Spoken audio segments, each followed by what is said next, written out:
ইস্তফা দিতে এসেছো? কাজের ইস্তফা? তাহলে তুমি এতদিন আমাদের এখানে কাজের মানুষ হয়েছিলে? না মানে কোনো কথা আমরা শুনতে চাই না। আমরা তোমাকে কোনোদিন কাজের মানুষ মনে করিনি। তোমাকে আমরা মা জেনে এসেছি। আজ আমাদের মা আমাদের এত বড় খুশির দিনে চলে যাবে শুনলে ছোট?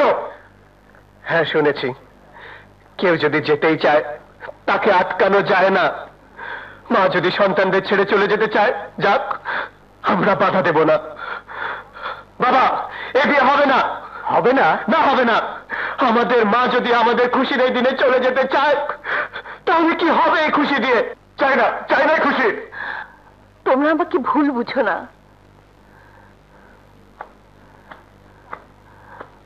রানা,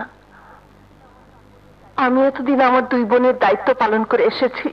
সে দায়িত্ব আমার শেষ হয়েছে।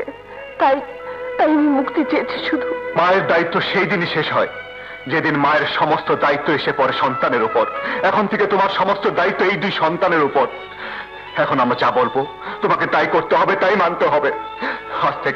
আজ থেকে তুমি আমাদের এখানে থাকবে। হ্যাঁ, এটাই আমাদের শেষ কথা।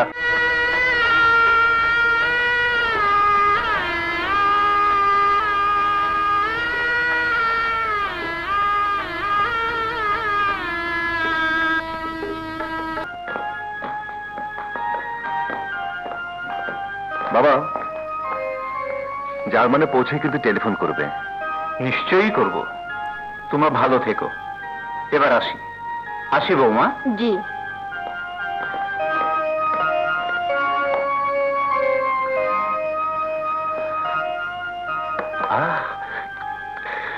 সব দিয়ে দিয়েছি, এবার খাও। বাবু, আজ তুমি আমাদের সাথে খাও। হ্যাঁ বাবু, আজ তোমাকে আমাদের সাথে খেতেই হবে। বউদের সাথে কি আমি খেতে পারি? কেন? ওরা হলো কোটিপতির মেয়ে, বাবা মা আমেরিকায় থাকে, আমি সামান্য গরিব চাকরানির মতো। তোমরা খাও।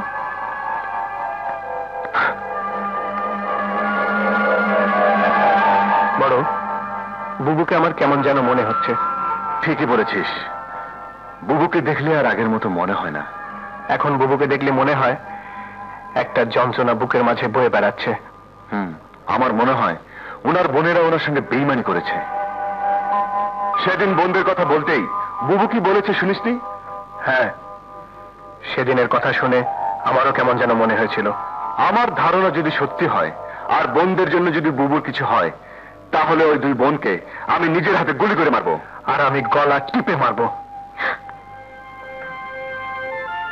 বুবু, তোমাকে আর এই বাড়িতে থাকতে দেওয়া চায় না।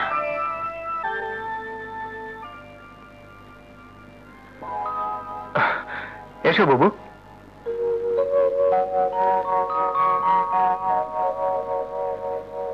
রুবি, এগুলো খুলছো কেন? এসব পরে আমি ঘুমোতে পারি না। রানা, দুধটুকু খেয়ে নিও। আচ্ছা।